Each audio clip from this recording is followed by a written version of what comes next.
Hello dear students.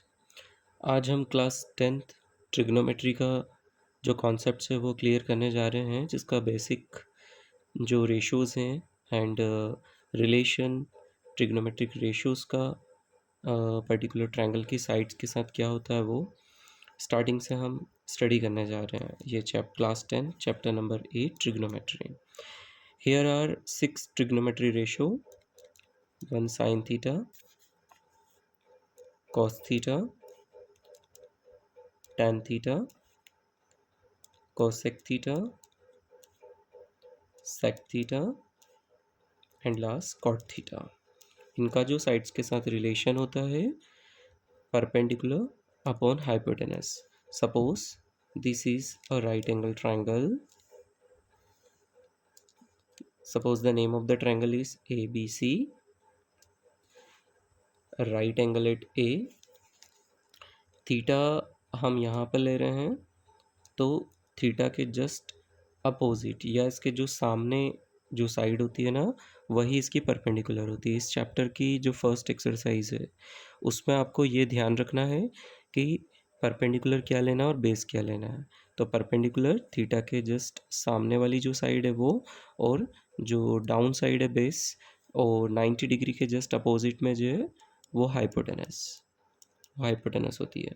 आपको इतना ध्यान रखना है, sine theta is equal to perpendicular upon hypotenuse, cos theta is equals to base upon hypotenuse, tan theta equals to perpendicular upon base. अब ये जो 6 ratios हैं, ये तीनों साइन, कॉस और tan इन तीनों के रेसिप्रोकल हैं। अगर आप कॉसेक की वैल्यू निकालना चाहते हैं तो इसका रेसिप्रोकल कर दीजिए आप, हाइपोटेनस अपॉन बेस।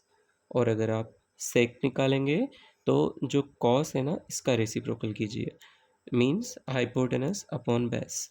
और कोट का आप बताइए क्या होना चाहिए? हाँ, बेस अपॉन परपेंडिकुलर। ठीक है, यही रेशो है जो आपकी फर्स्ट एक्सरसाइज में यही फॉर्मूले आपको काम आएंगे। और मोस्ट इम्पॉर्टेंट थिंग, थीटा के सामने वाली जो साइड है वो परपेंडिकुलर होती है।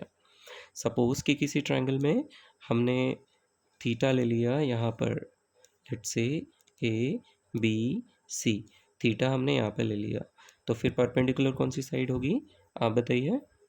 परपेंडिकुलर होगी AC। This will be the perpendicular AC, और ये क्या होगी? Base. This is the base. और 90 डिग्री के अपोजिट वाली side, opposite of 90 degree, this is hypotenuse, यही इसकी हाइपोटेनस है। क्लियर है सबको? याद रहेगा, स्टार्टिंग का जो फर्स्ट एक्सरसाइज है बेटा, यही मोस्ट इम्पॉर्टेंट है, बेसिक इसका इंट्रो यहीं से है।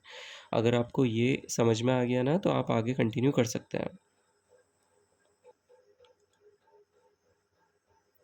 अब मैं आपको एक एग्जांपल लेकर इसको समझाता हूँ। सपोज एक कोई ट्रायंगल है जिसमें AB equals to 12 centimetre, BC equals to 5 centimetre, right angle at B, this is the triangle, right angle at B, C and A। B right angle B पर है और A और C एक्यूट एंगल है। इन दोनों letters को आप कहीं भी ले सकते हैं, बट B 90 डिग्री पर ही रहेगा। ठीक है, अब इसका परपेंडिकुलर कुछ बच्चे सोचते हैं कि ये होगा, बट ये फिक्स नहीं है। हाँ, परपेंडिकुलर डिपेंड करता है थीटा के ऊपर। AB 12, BC 5। Can you tell me what about AC? AC को हम PGT से फाइंड कर सकते हैं। We can find by using PGT। You just apply the Pythagoras theorem, hypotenuse square equals to perpendicular square plus base square. Perpendicular is 12, base is 5। अच्छा listen, जब हम PGT apply करते हैं तो परपेंडिकुलर और बेस को आप एक्सचेंज कर सकते हैं PGT में, there is no problem. What is the square of 12? 144 and square of 5 25। If you add them, अगर आप प्लस करेंगे तो you will get 169। What is the square root of 169? The square root of 169 is 13.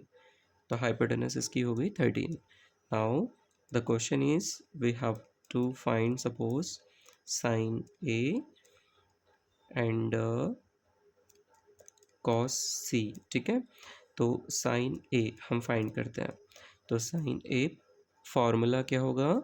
sin theta का formula perpendicular upon hypotenuse. तो we will use this formula perpendicular upon hypotenuse.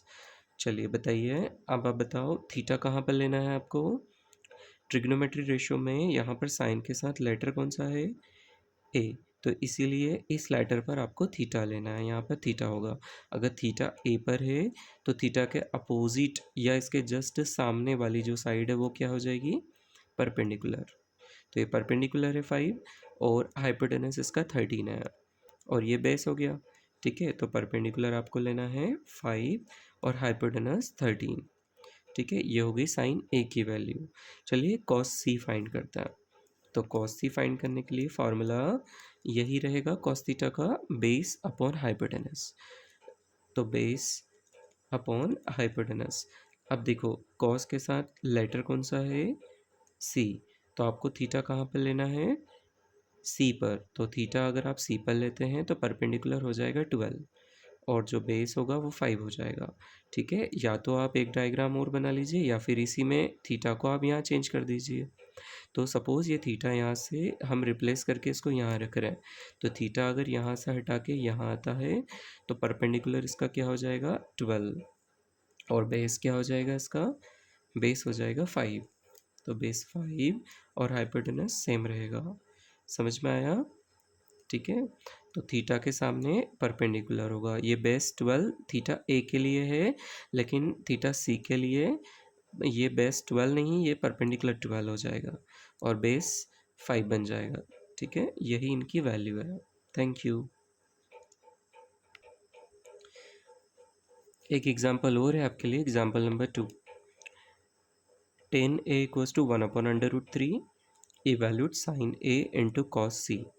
तो ध्यान दीजिए बेटा, यहाँ पर एक थीटा ए पर लेना है और एक बार थीटा सी पर लेना है।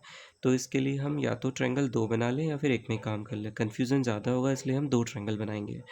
तो एक ट्रायंगल और बना लेते हैं हम, ये एक ट्रायंगल और बना लिया। ठीक है, अब यहाँ इस क्वेश्चन में क्लियर नहीं है कि 90 डिग्री कहाँ पर है, तो ये 90 डिग्री हम बी पर ले रहे हैं, बी पर 90 डिग्री है। ठीक है, तो बी को यहाँ पर लेना है और ए और सी आप कहीं भी ले सकते हैं।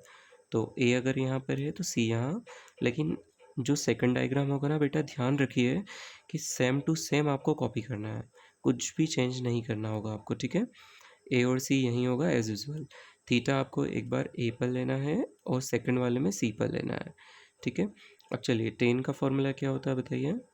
टेन का फॉर्मूला होता है परपेंडिकुलर अपॉन बेस। चलो कंपेयर करो, तो परपेंडिकुलर कितना हो गया, कंपैरिजन से परपेंडिकुलर इज़ 1 और बेस की वैल्यू √3। ठीक है, तो थीटा ए पर है इसलिए हम ये वाला ट्रायंगल यूज़ करेंगे। तो परपेंडिकुलर थीटा के सामने होता है, इसीलिए कंपैरिजन से परपेंडिकुलर की वैल्यू 1 होगी। ठीक है, और यहाँ पर बेस की वैल्यू √3, ये होगा इसका बेस। ठीक है, ये रेशो है इसलिए यहाँ पर हम कुछ टीचर्स यहाँ पर के को इंट्रोड्यूस करते हैं कांस्टेंट, बट हम बिना कांस्टेंट के इसको सॉल्व कर रहे हैं। बट यहाँ मिसिंग है हाइपोटेनस, हाइपोटेनस को अभी हम फाइंड करेंगे। अच्छा, इस वाला ट्रायंगल में परपेंडिकुलर यहाँ पर है और बेस ये वाला होगा बी सी, तो √3 यहीं पर होगा। √3 को आपको यहाँ कॉपी नहीं करना है, जो वैल्यूज़ रहती है ना वो दोनों ही डायग्राम में सेम पोजीशन पर रहेगी। √3 अगर यहाँ है तो यहाँ पर भी ए बी √3 रहेगा, बी सी 1 है तो बी सी यहाँ पर भी 1 रहेगा। सिर्फ फ़र्क इस बात का है कि यहाँ पर परपेंडिकुलर √3 है और यहाँ पर परपेंडिकुलर 1 है। बेस इसका √3 है तो बेस इसका सेकंड वाले डायग्राम में बेस इसका 1 है। दोनों का हाइपोटेनस सेम रहेगा जो कि हमें पीजीटी से फाइंड करना है। तो हाइपोटेनस का square equals to perpendicular square plus base square. Hypotenuse we are finding, perpendicular is 1 and base is √3। PGT use करते समय परपेंडिकुलर और बेस की वैल्यू एक्सचेंज कर सकते हैं हम। The square of 1 is 1, square of √3 is 3, 1 + 3 is 4 and the square root of 4 is 2। तो hypotenuse दोनों ही ट्रायंगल में हमें ए सी की वैल्यू 2 लेना है जो कि हाइपोटेनस है। Now we have to find sine A into cos C. Sine A formula perpendicular upon hypotenuse, cos C formula base upon hypotenuse. Remember ये फर्स्ट ट्रायंगल थीटा ए के लिए है और ये सेकंड ट्रायंगल सी, जहाँ पर C theta सी पर है। तो फर्स्ट ट्रायंगल को देखिए, इसमें परपेंडिकुलर क्या रहेगा, ए पर थीटा लेना है, इसलिए इसका परपेंडिकुलर हमें 1 लेना है और हाइपोटेनस 2। अब बेस आपको √3 नहीं लेना है क्योंकि थीटा सी पर है, तो सी पर अगर थीटा है तो बेस की वैल्यू आपको 1 लेना है और hypotenuse 2। Hypotenuse will be same, दोनों की सेम रहेगी। Just multiply 1 into 1, 1 2 2 4। ओके,